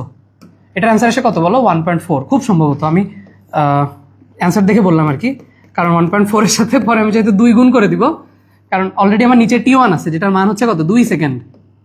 তাহলে এটার সাথে এটা গুণ করলে দেন আমার অ্যান্সার আসবে কত? 2.8 সেকেন্ড। ক্লিয়ার? আচ্ছা, তোমাদের মনে আছে কার্যকর দৈর্ঘ্য? কমেন্ট করেছো 0.993 metre. Abdur Rahim, Sumaiya, Maria, Baishakhi, Muntasir, Jessica, Jui, thank you. এই তো তোমরা অনেকে আছো। ওকে, আসো। ভাইয়া চলে যাওয়ার সাথে সাথে অনেকেই চলে গেছে। তোমরা এরকম করে, ঠিক আছে, আমিও তোমাদের মতোই ছিলাম, অসুবিধা নেই, কিন্তু আমাদের কিন্তু আলটিমেটলি পড়তে হবে জিনিসগুলো, বুঝছো? আসো আমরা পড়ি। পড়া ছাড়া জীবনে যে পড়ার কোনো শেষ নাই, মার খাওয়ার কোনো বয়স নাই। এটা কোন মুভির ডায়লগ দেখি তোমরা? মুভির নলেজ কেমন পারো? কোন মুভির ডায়লগ বলো দেখি? এটা মনে হয় দেবের মুভি নাকি নাকি অন্য কারো? দেখো, সেকেন্ড দোলকের কম্পাঙ্ক শুরুতেই পড়ে আসছি। সেকেন্ড দোলকের পর্যায়কাল হচ্ছে 2 সেকেন্ড, তাহলে তার কম্পাঙ্ক হবে কত? 1/2, মানে হচ্ছে 0.5 হার্টজ। 0.5 হার্টজ, বুঝছো? এই যে 0.5 হার্টজ। আচ্ছা আসো, এই যে সরল দোলন গতির আমাদের গুরুত্বপূর্ণ কিছু উদাহরণ দেওয়া আছে। দুইটা উদাহরণ এখানে মিলে, একটা হচ্ছে স্প্রিং এর গতি এবং একটা হচ্ছে সরল দোলকের গতি। হ্যাঁ, এরা দুইজন হচ্ছে আমাদের আসলে সরল দোলন গতির উদাহরণ, স্প্রিং এবং সরল দোলক। সরল দোলক যে পেন্ডুলাম যেটা এমনি ঘুরে, ঠিক আছে। আচ্ছা, তোমাদের মনে আছে সরল দোলন গতির ক্ষেত্রে গতিপথটা কেমন থাকে? গোলাকার নাকি চতুর্ভুজাকার? বলো তো। সরল স্পন্দন গতি, সরল ছন্দিত স্পন্দন, আওয়ারা, তাই না? জিতের একটা মুভি, জানো না তোমরা? আওয়ারা দেখো নাই ছোটকালে? আমি তো কতবার যে দেখছি, ওই যে মেয়েটার হচ্ছে ল্যাপটপ নষ্ট হয়ে যায়, বুঝছো? এরপরে ধুমধাম ধুমধাম কিমি টাইপ করে, এরপর বলে যে কম্পিউটার ইঞ্জিনিয়ারিং সিএসসি করেছি, এরপরে দেখা যায় যে সে ঠিক করে দিচ্ছে, এরপর মেয়ে প্রেমে পড়ে যায়, বুঝছো? কি একটা নিয়ম বলো? এত কিছু করলো তাতে প্রেমে পড়লো না, একবার কম্পিউটার ঠিক করে দিচ্ছে উনি প্রেমে পড়ে গেছে। এটাই আসলে পৃথিবীর নিয়ম। আচ্ছা আসো, এর পরের প্রশ্ন দেখো, আমাদের মোটামুটি অর্ধেক প্রশ্ন আশা করি শেষ। এখানে দেখো একটা গতির ইকুয়েশন আমাদের দেয়া আছে যে y ইকুয়াল, কোথায় গেলাম? এই যে y ইকুয়াল a সাইন, এই যে y ইকুয়াল, কি আশ্চর্য, কি ব্যাপার? আচ্ছা এখানে করা আছে, অসুবিধা নেই, একটু দেখো। এই যে এবার আসছে 10 সাইন ওমেগা টি, বুঝছো? তাহলে তুমি a সাইন ওমেগা টির সাথে মিলাবা, মিলালে এখানে দেখবা হচ্ছে গিয়ে যে তোমার ওমেগার মান যেটা দেয়া আছে, ওই যে পর্যায়কালের মান দেয়া আছে হচ্ছে 30 সেকেন্ড, বুঝছো? সেখান থেকে এই যে 2π/t, তো t এর জায়গায় তুমি 30 বসাবা, বসালে দেখবা π/15, এটা হচ্ছে আমাদের অ্যান্সার। দেন সর্বোচ্চ বেগ আমরা জানি ওমেগা a হচ্ছে আমাদের সর্বোচ্চ বেগ। হ্যাঁ, মানটা বের করে একটু। আচ্ছা বলো তো, সর্বোচ্চ বেগ তো বললাম, সর্বোচ্চ বেগটা কোথায় হয়, সাম্যাবস্থানে নাকি বিস্তারে? বেগের মান সর্বোচ্চ হয় কোথায়, সাম্যাবস্থানে নাকি বিস্তারে? কমেন্ট করো তো সবাই। ও আচ্ছা, এই প্রবলেমটা অনেক ইন্টারেস্টিং এবং তোমরা আমাকে একটু লাস্টে মনে করাই দিও। হ্যাঁ, এখন এটা পড়তে গেলে আমি অনেক টপিক স্কিপ করে যাব। এই যে একটা বল, সেটাকে যদি আমি পানি ফেলাই দিই তখন কি হয়, আপাতত একটু পড়তে পারো বহুপদী যেহেতু, বাট পরে পড়াই দিচ্ছি। এটা দেখো, যে কম্পাঙ্ক 2f করতে হলে এটাও মুখস্থ রাখা ভালো, যে আমাদের দৈর্ঘ্য হ্রাস করে l/4 করতে হবে। হ্যাঁ, এটা মুখস্থ করে ফেলো আর কি, মুখস্থ করে ফেলাই বেটার, পরে তোমাকে সাহায্য করবে। তাহলে দেখো, কম্পাঙ্ক দ্বিগুণ করতে হলে মানে সম্পর্ক তো l/4 মনে রাখো আপাতত, এটা ক্যালকুলেশন করতে গেলে ঝামেলায় পড়বা। আসো এখানে দেখে আমাদের আর তেমন কিছু নাই এই দুইটা পেজে। আচ্ছা, এই প্রবলেমটা চিত্র রিলেটেড প্রবলেম, যদিও পরীক্ষায় খুব একটা আসে না, কিন্তু তাও আমি একবার বলে দিই। আচ্ছা, এখানে পি আর কিউ এর মধ্যে দশা পার্থক্য জানতে চেয়েছে, বুঝছো? তো তোমাকে আমি একটু আগে যেটা শিখাইছি সেটা হচ্ছে যে যদি সেটা সর্বোচ্চ অবস্থান থেকে শুরু করে তাহলে কিন্তু π/2 থেকে সে শুরু করছে, ঠিক কিনা? সর্বোচ্চ অবস্থান মানে কি, π/2 থেকে সে শুরু করছে, বুঝছো? তো খেয়াল করে দেখো, ধরো এইখান থেকে এই পর্যন্ত হচ্ছে একটা পূর্ণ তরঙ্গ, এই যে এই পর্যন্ত হচ্ছে একটা পূর্ণ তরঙ্গ, তাহলে এটুকু হচ্ছে 2π, বুঝছো?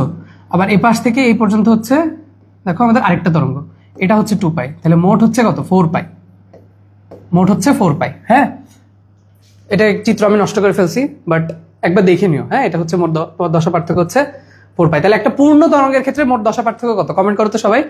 একটা পূর্ণ তরঙ্গের ক্ষেত্রে দশা পার্থক্য কত? একটা পূর্ণ তরঙ্গ, একটা পূর্ণ তরঙ্গের ক্ষেত্রে আমাদের দশা পার্থক্য কত? ধরো এটা হচ্ছে একটা পূর্ণ তরঙ্গ, এটার ক্ষেত্রে আমার মোট দশা পার্থক্য কত হবে?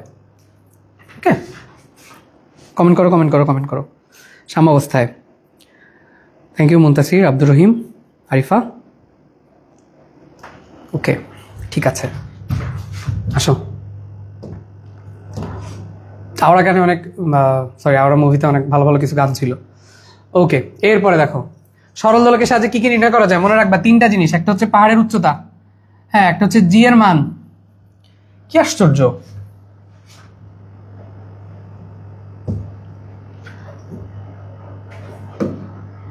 ইয়াল্লাহ, আমি যা যা লিখছি সবই মনে ডিলিট হয়ে গেল রে। আচ্ছা, একটা হচ্ছে পাহাড়ের উচ্চতা, একটা হচ্ছে জি, এবং একটা হচ্ছে সময়। তিনটা জিনিস মনে রাখবা, আমি এখানে লিখি, ওখানে ভয় পাচ্ছি লিখতে। দেখো ওর মাথা গরম হয়ে গেছে আসলে। মনে রাখবা জি, পাহাড়ের উচ্চতা, যেহেতু তোমরা আমার হাতের লেখার প্রশংসা করলা, একটু সুন্দর করে লিখি, তাও তো দ্রুত লিখছি। পাহাড়ের উচ্চতা, আরেকটা হচ্ছে সময়, সময় গেলে সাধন হবে না। হ্যাঁ, এই জন্য এখন থেকেই পড়াশোনা করো, তাহলে কিন্তু পরে মারা খেয়ে ভূত হয়ে যাবা। তাহলে এরা তিনজন হচ্ছে আমাদের, যাদেরকে আমরা সরল দোলক ব্যবহার করে বের করতে পারি। বোঝা গেল? আমরা পড়বো এখন অনেক কিছু, শীত, গ্রীষ্ম, বর্ষা, এরকম অনেক কিছুই আছে। আসো তাহলে দেখো, সরল দোলকের সাহায্যে আমরা পাহাড়ের উচ্চতা নির্ণয় করতে পারি। বোঝা গেল? আচ্ছা, এই তোমাদের মনে আছে বলো তো, আমি যদি পাহাড়ের উপরে উঠাই তখন আমার টি এর মান বাড়ে নাকি কমে? কমেন্ট করো তো সবাই। যদি আমি পাহাড়ে উঠাই তাহলে টি এর মান বাড়ে নাকি কমে? আমরা জানি পাহাড়ে উঠালে জি এর মান কমে যাবে, জি এর মান কমে গেলে টি এর মান কি বাড়বে নাকি হ্রাস পাবে? পূর্ণ তরঙ্গ হচ্ছে, বাবা পূর্ণ তরঙ্গ পাই না স্নিগ্ধা, পূর্ণ তরঙ্গ হচ্ছে 2π ছিল, বুঝছো? পূর্ণ তরঙ্গ দশা হচ্ছে 2π, বুঝছো? ল্যামডা, ল্যামডা হচ্ছে মোট পথ পার্থক্য, কিন্তু দশা পার্থক্য বলে 2π। ঠিক আছে, এই পেজে আমাদের তেমন কোনো প্রশ্ন নেই। হ্যাঁ, এখানে হচ্ছে এই যে দেখো এ সাইন ওমেগা টি, সেম একটা প্রবলেম আছে। সেখানে যে তোমার ওমেগার মান কি হবে, ধরো ওমেগা টি, তাই না? তাহলে ওমেগা ইকুয়াল, এটা আসলে এই পেজটা একটু রেজলিউশন হয়ে গেছে, বুঝছো, অন্য পেজগুলোর তুলনায়, এই জন্য এখানে লিখতে একটু ঝামেলা হচ্ছে। ধরো ওমেগা ইকুয়াল কত, 6π। এখানে লিখি, ধরো ওমেগা ইকুয়াল কত, 6π। তাহলে ওমেগা ইকুয়াল আমরা জানি কত, 2π/t। হ্যাঁ, তাহলে এটা হচ্ছে 6π দিয়ে কাটাকাটি করলে এখানে ধরো 3 চলে আসে। এখানে মেবি অন্য কিছু ছিল কি, 6π না, ঠিক আছে। ওকে, তাহলে এখান থেকে আর কি আমাদের মান চলে আসছে হচ্ছে 3 আওয়ার্স। একটু দেখো, কম্পাঙ্কই তো চাইছে, আর তো কিছু চাই না। ওমেগার মান তো চায়, টি এর মান তো চায় নাই, ওমেগার মান চাইছে। আমরা সূত্র কি জানি, ওমেগা ইকুয়াল 2πf ইকুয়াল 6π। বুঝছো? তাহলে এফ এর মান বের করতে চাইলে এটাকে তুমি 3 দিয়ে ভাগ করে দিলেই তো শেষ। এফ এর মান কত, 3, কম্পাঙ্কের মান হচ্ছে কত, 3। বুঝছো? ওকে, আসো। ওকে, আচ্ছা, এই পেজে আমাদের আর তেমন কোনো প্রবলেম নাই, আমরা এটা দ্রুত দেখে স্কিপ করতে চাই। কারণ এই দেখো একটা সেকেন্ড দোলকের কার্যকর দৈর্ঘ্য, হ্যাঁ 99 সেন্টিমিটার, মনে আছে তোমাদের? বলো দেখি। আবার একটু জিজ্ঞেস করি যে আমাদের সেকেন্ড দোলকের কম্পাঙ্ক কত হার্টজ? সেকেন্ড দোলকের কম্পাঙ্ক কত হার্টজ? কমেন্ট করো সবাই, সেকেন্ড দোলকের কম্পাঙ্ক কত হার্টজ? আচ্ছা, এরপরে দেখো পর্যায়কাল দ্বিগুণ করতে হলে দৈর্ঘ্য কত গুণ বৃদ্ধি করতে হবে? ভাইয়া আমরা এতক্ষণ ধরে কতবার পড়লাম, তাই না? দেখছো আমার এটা ইয়াটাও চিকুন হয়ে গেছে, যে টি সমানুপাতিক আমাদের কি ছিল? √L, তাই না?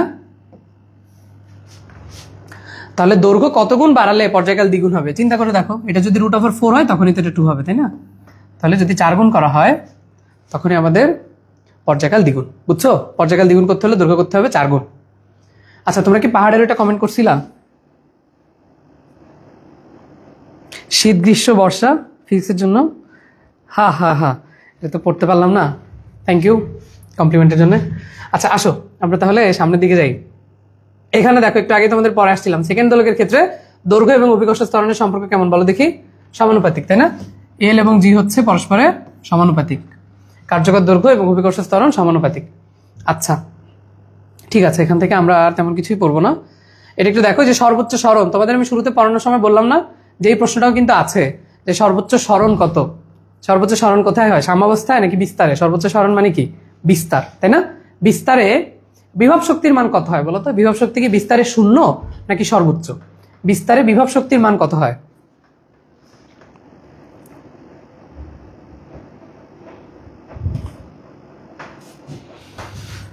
ওকে ঠিক আছে, আসো আমরা তাহলে পরবর্তী প্রশ্নে যাই। এখানে আমাদের এই যে একটা ওয়েব দেয়া আছে, এটা একটু দেখে করো। আমরা এই প্রশ্নটা মেনলি করব, মহাকাশে কম্পাঙ্ক কত হবে? ভাই অনেকবার বুঝাইছি, মহাকাশ এবং পৃথিবীর কেন্দ্রে দুইখানে আমাদের জি এর মান হচ্ছে 0। তাহলে জি এর মান যদি 0 হয় আমাদের পর্যায়কাল হবে অসীম, এবং পর্যায়কাল যদি অসীম হয় কম্পাঙ্ক কিন্তু হয়ে যাবে আবার 0, তাই না? কারণ দেখো টি যদি অসীম হয় তাহলে এফ আবার কি 1/∞ মানে তো আবার 0, তাই না? তাহলে আমাদের কম্পাঙ্ক হচ্ছে 0 হার্টজ। কম্পাঙ্ক কত বলো?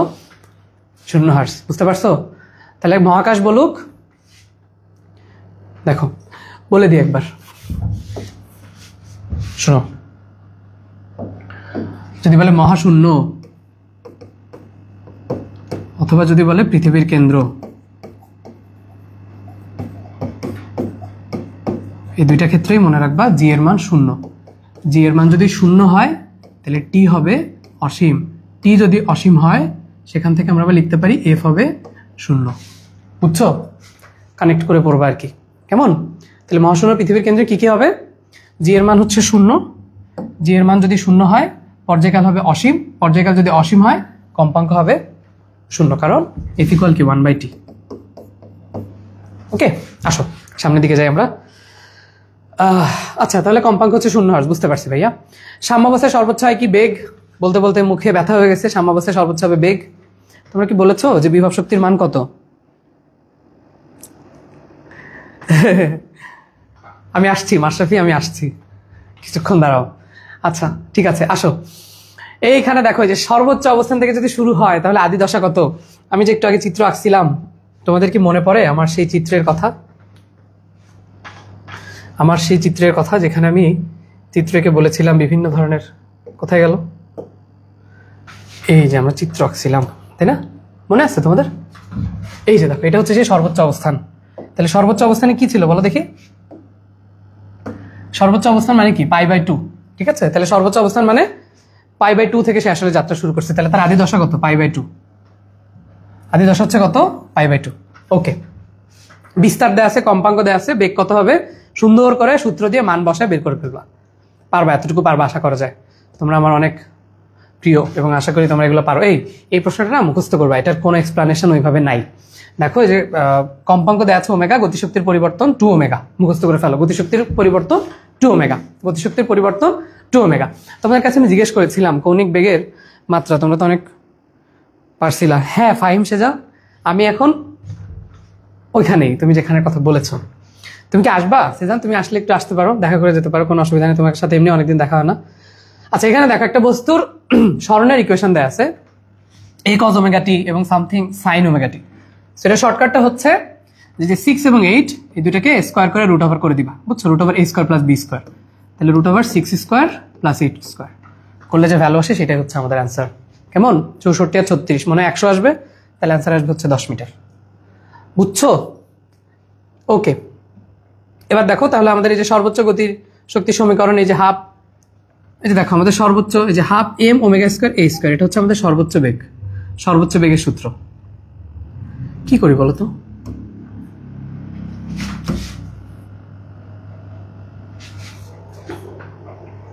কষ্ট দিচ্ছে আমাকে ইচ্ছা করে। ওকে, এই যে m omega square a square, কেমন? আচ্ছা আসো, এরপরে দেখো এখান থেকে আমাদের আর তেমন কিছু নাই। ও তোমরা বলো দেখি, যে এই যে মনে করো আমি একটা দোলক, আমি একটা পেন্ডুলাম, আমি একবার এদিকে যাই একবার এদিকে আসি। এখন আমার নিচে যে ববটা ঝোলানো আছে, এই ববের ভর আমি 3 গুণ বাড়াইলাম, সরি 4 গুণ বাড়াইলাম ববের ভর, তাহলে আমার নিচে এখন 4 গুণ বেশি ঝুলানো। এখন আমার এই পাশে যেতে কত সময় লাগবে? আমার কি সময় বেশি লাগবে নাকি সময় কম লাগবে? বলো দেখি, সময় কি বেশি লাগবে নাকি কম লাগবে? বলতে পারবা যে ববের ভর যদি আমি বৃদ্ধি করি তাহলে কি আমার সময় বেশি লাগবে নাকি কম লাগবে?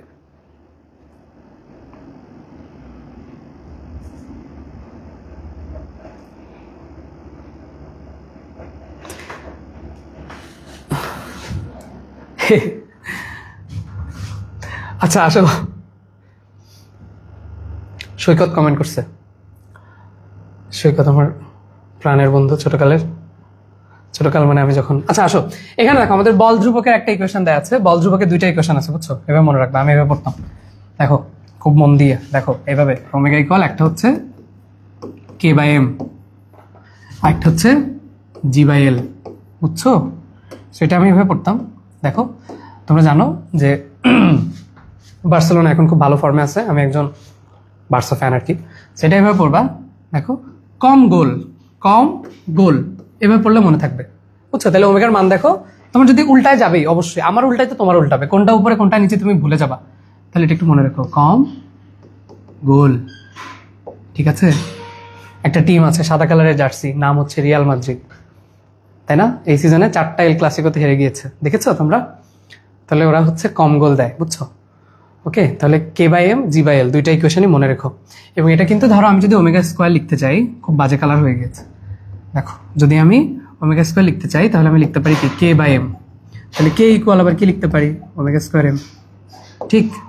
ওকে, তাহলে এই ইকুয়েশনটা কিন্তু একটু মনে রেখো।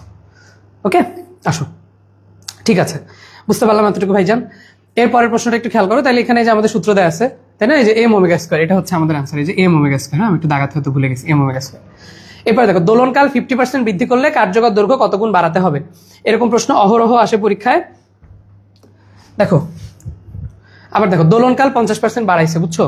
তাহলে দোলনকাল মনে করো আগে ছিল 100%, আগে ছিল 100%, সেখান থেকে আরো 50% বৃদ্ধি করলো, তাহলে মোট কত? 150%, ঠিক কিনা? মোট হচ্ছে কত? 150%। এখন খেয়াল করে দেখো যে আমাদের দোলনকালের সাথে সম্পর্ক কিন্তু, দেখো দোলনকালের সাথে আমাদের কার্যকর দৈর্ঘ্যের সম্পর্ক কিন্তু বর্গমূলের সমানুপাতিক, তাই না? আমরা জানি টি সমানুপাতিক হচ্ছে √l, ঠিক তো? তা তখন কি করতে হবে দেখো, তাহলে আমরা যদি এরকম ভাবে লিখতে চাই তাহলে আমরা কিন্তু এভাবে লিখতে পারি, টি স্কয়ার সমানুপাতিক হচ্ছে l, তার মানে এটাকে আমাদের স্কয়ার করতে হবে। তো তুমি 150 হিসাব না করে এটাকে 15 হিসাব করবে, তাহলে তোমার জন্য সুবিধা হবে 10 দিয়ে ভাগ করে। তাহলে দেখো এটা যদি আমরা স্কয়ার করে দিই তখন কত আসে? 225, ঠিক কিনা? 225। এখন দেখো এই জিনিসটা আগে ছিল কত? আগে ছিল 100, আগে ছিল কত? এই সরি, আগে ছিল 100, এখন হলো 225, তাহলে বিয়োগ করলে মোট বৃদ্ধি হলো কত? 125। এটা হচ্ছে আমাদের অ্যান্সার, বুঝছো? তাহলে যদি 50% বাড়ায় তাহলে বৃদ্ধি পাবে 50%, মোট কিন্তু হবে 225%, কিন্তু বৃদ্ধি পাবে 125%, বুঝছো?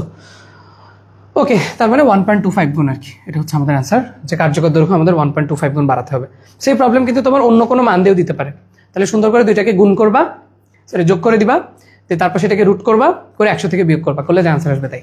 ওকে, একটু লেন্দি, বাট ম্যাথগুলো কিন্তু তোমার ধরো গতেও আসে, আবার এমসিকিউতে তো অহরহ হয়ে আসে।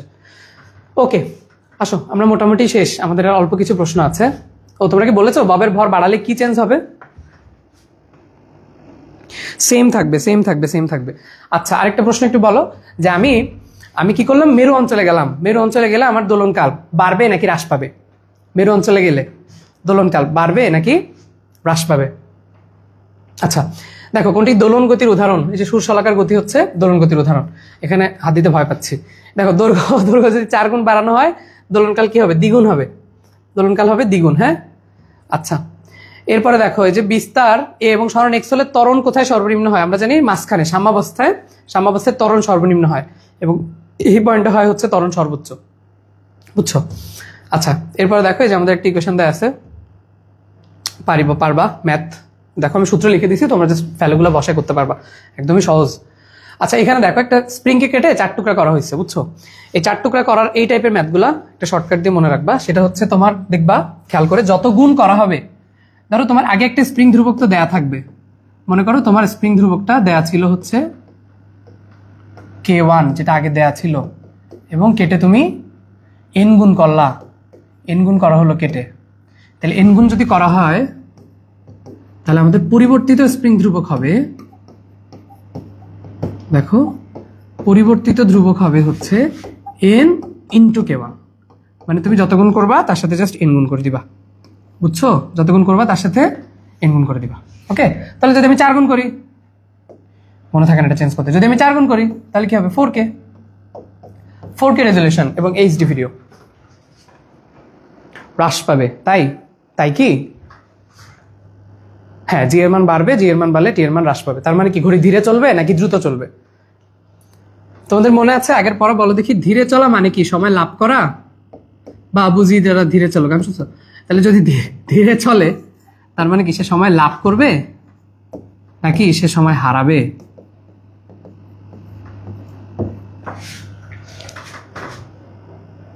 আসো বাকি প্রশ্নগুলো আমরা শেষ করে ফেলি এবং তোমরা, আচ্ছা এখানে দেখছো এই যে আদি দশা, একটু খেয়াল করে দেখো, চিত্র তো আসবে না মেডিকেলে, কিন্তু তারপরে খেয়াল করছো এটা কিন্তু উপর দিয়ে শুরু হয়েছে। দেখছো? খেয়াল করছো? উপর দিয়ে শুরু হয়েছে। বুঝছো? তাহলে এই পয়েন্টটার নাম কি ছিল? π/2। ঠিক মনে আছে তোমাদের? এটা ছিল শূন্য দশা এবং এই যে উপরে গেলে কি? π/2। বুঝছো? এবং এই যে সাম্যাবস্থা হচ্ছে আমাদের সেই 2π, তাই না? ঠিক আছে, পারবো আশা করা যায়। তাহলে আদি দশা হচ্ছে π/2। চিত্র দেখে অনেক কিছু আসলে পারা যায়। এই যে এখানে আছে ওই যে দোলক ঘড়ির কথাবার্তা যেটা বললাম। আচ্ছা এখানে একটু দেখো এই যে আমাদের স্প্রিং, ও আচ্ছা স্প্রিং এর সমবায়, তাহলে বুঝতে পারছো এই যে আল্লাহ আমি উপরের কিছু প্রশ্ন মানে স্কিপ করে ফেলছি না, শিট। এই যে এটা পড়ছিলাম আমরা, সরি, যে 4 টুকরা কলা হলে প্রতি টুকরা স্প্রিং ধ্রুবক কি হবে? 4 গুণ হবে, তাই না? মাত্রই বললাম 4 গুণ হবে। বুঝছো? এরপর কৌণিক কম্পাঙ্কের মাত্রা, শুরুতেই আমি বলে আসছি এটা কৌণিক কম্পাঙ্ক মানে কি? রেডিয়ান পার সেকেন্ড, তাই না? Radian per second. তাহলে দেখো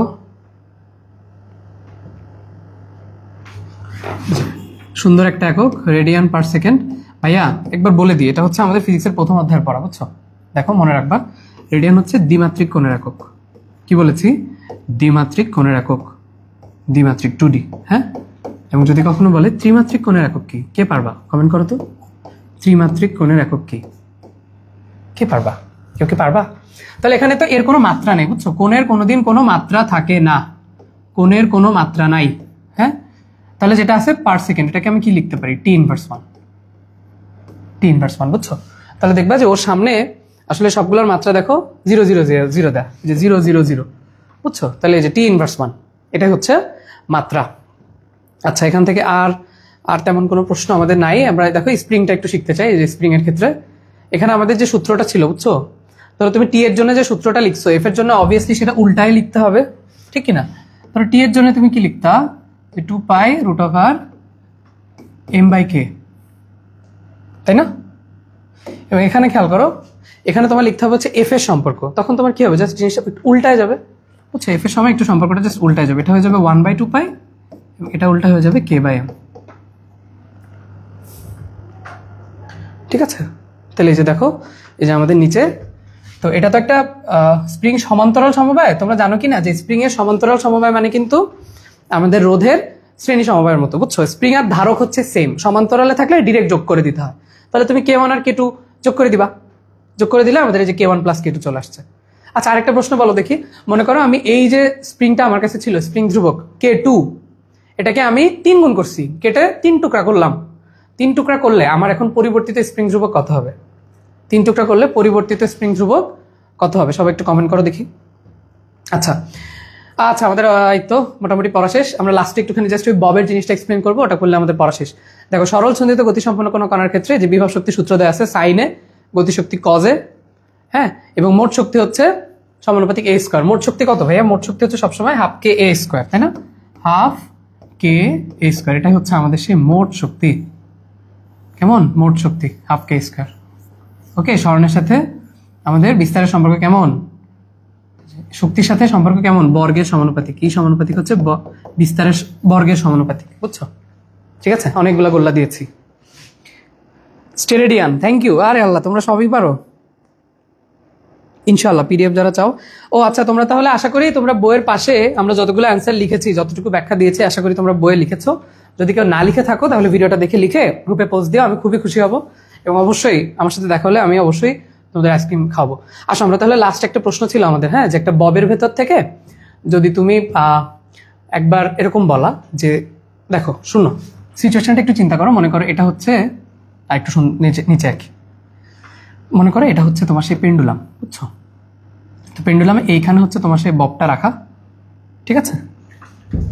তো ববের মধ্যে অবশ্যই পানি থাকবে, তাহলে এটা হচ্ছে এরকম পানি ভরা বব, ঠিক আছে? তো দেখো একটা বব গোলাকার, হ্যাঁ, তার ভিতরে যদি পানি ভরা থাকে তাহলে এই কিন্তু তার ভর কেন্দ্র। এটা কি? তার সেন্টার অফ গ্র্যাভিটি, না ভর কেন্দ্র। এটাই হচ্ছে তার ভর কেন্দ্র। এখন দেখো আমরা যখন এটার কার্যকর দৈর্ঘ্য হিসাব করি, আমরা যে সূত্র পড়েছি যে টি ইকুয়াল 2π√L/g, এই এল এর পরিচয়টা কি ছিল বলো দেখি? এল কিন্তু কার্যকর দৈর্ঘ্য। এল কি? কার্যকর দৈর্ঘ্য, ঠিক আছে? কার্যকর দৈর্ঘ্য। তো এই কার্যকর দৈর্ঘ্যের পরিচয়টা কি জানো? পরিচয় হচ্ছে এই দৈর্ঘ্যটা তো তুমি নিবাই, দড়ির দৈর্ঘ্য তো তুমি নিবাই, তার সাথে এর যে তোমার ভর কেন্দ্রের যে দূরত্ব এটাও নিতে হবে। এটাকে আমি পরিচয় দিলাম আর। বুঝছো? এতটুকু বুঝলাম আমরা? এটুকু ক্লিয়ার? হ্যাঁ, তপন স্যারের বই লিখলেও পাবা, বাট আমি তো এখন ইসাক স্যারের বই সলভ করে দিলাম, এটার সাথে মিলায় যদি তপন লিখতে পারো তাহলে তো ভালো, বাট ইসাক লিখলে মোর প্রিফারেবল, কারণ মেডিকেলে আমরা ইসাক স্যারের বই পড়াই, টেক্সট বই, বুঝছো? আচ্ছা, এবার করেছে কি, ববের ভেতর থেকে সব পানি বের করে দিছে। কি আশ্চর্যজনক কথা! এই পানি সব বের হয়ে গেল। সব বের হয় নাই, মনে করো অর্ধেক বের হয়েছে। তাহলে তখন একটু চিন্তা করে দেখো, মনে করো এটা হচ্ছে তোমার সেই বব, এবং তোমার পানি কি হয়েছে? অর্ধেক হয়ে গেছে। এই মনে করো পানি।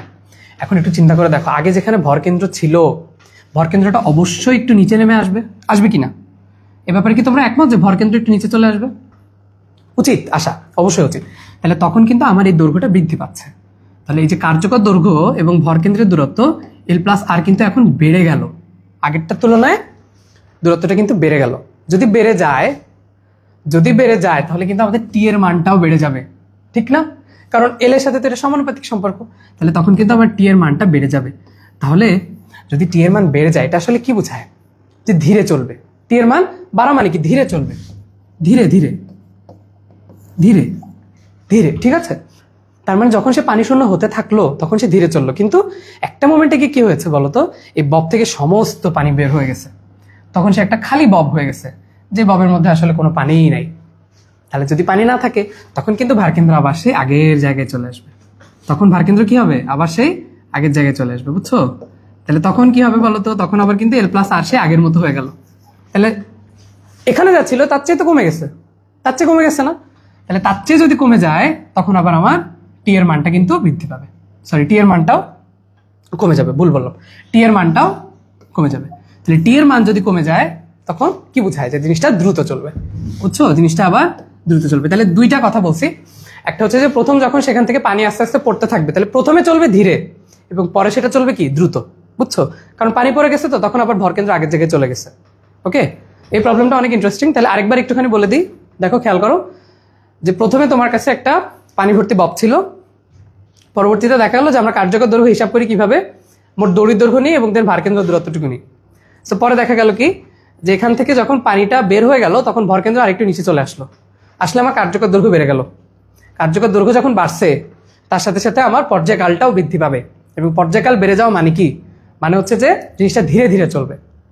এবং সেকেন্ডলি যখন পানি সব বের হয়ে গেল তখন ভরকেন্দ্র আবার আগের জায়গায় চলে গেল। তখন কিন্তু মানটা যেহেতু কমে গেল, মানে আমাদের দূরত্বের মানটা যেহেতু কমে গেল, তাহলে টি এর মানও কমে যাবে এবং পর্যায়কাল কমে যাওয়া মানে হচ্ছে সেটা দ্রুত চলবে। বুঝতে পারছো? ওকে, তাহলে এটাই হচ্ছে আমাদের সেই প্রশ্নের অ্যান্সার। দেখি আমরা কোন প্রশ্নটা যেন ছিল, একটুখানি সময় দাও। একটা প্রশ্ন আমরা স্কিপ করে এসেছিলাম, এই যে এই যে জি জি জি জি জি এই যে খেয়াল করো 39 নম্বর প্রশ্ন, যে একটা সরল দোলকের ফাঁপা ববকে তরল দ্বারা পূর্ণ করলে যদি তলায় ছোট ছিদ্র করে দিলে ফোটায় ফোটায় পড়তে থাকে তখন দোলক কি হবে? তাহলে আমরা বুঝলাম যে প্রথমে ধীরে এবং পরে দ্রুত চলবে, এটা ঠিক আছে, এবং ভার কেন্দ্র কি কেন্দ্র থেকে আস্তে আস্তে নিচে নামতে থাকবে। বুঝতে পারছো এখন? পারবা? তাহলে এই যে 1 আর 3 হচ্ছে অ্যান্সার। তাহলে তোমাদের কাজ হচ্ছে বইটা একটু রেডি করে ফেলা। হ্যাঁ, যত বেশি অধ্যায় তুমি পরীক্ষার আগে শেষ করতে পারবা তত বেশি তোমার জন্য ভালো। এবং কালকে কিন্তু আমরা শর্ট সিলেবাসের বাইরের অনেক টপিক পড়বো। হ্যাঁ, তো সেই টপিকগুলোও তোমরা আসলে খুব মন দিয়ে পড়ে আসবে আশা করছি, এবং এইগুলো বাসায় বসে অবশ্যই সলভ করে গ্রুপে ছবি আপলোড করে দিও। দেখা হবে ইনশাল্লাহ। আসসালামু আলাইকুম।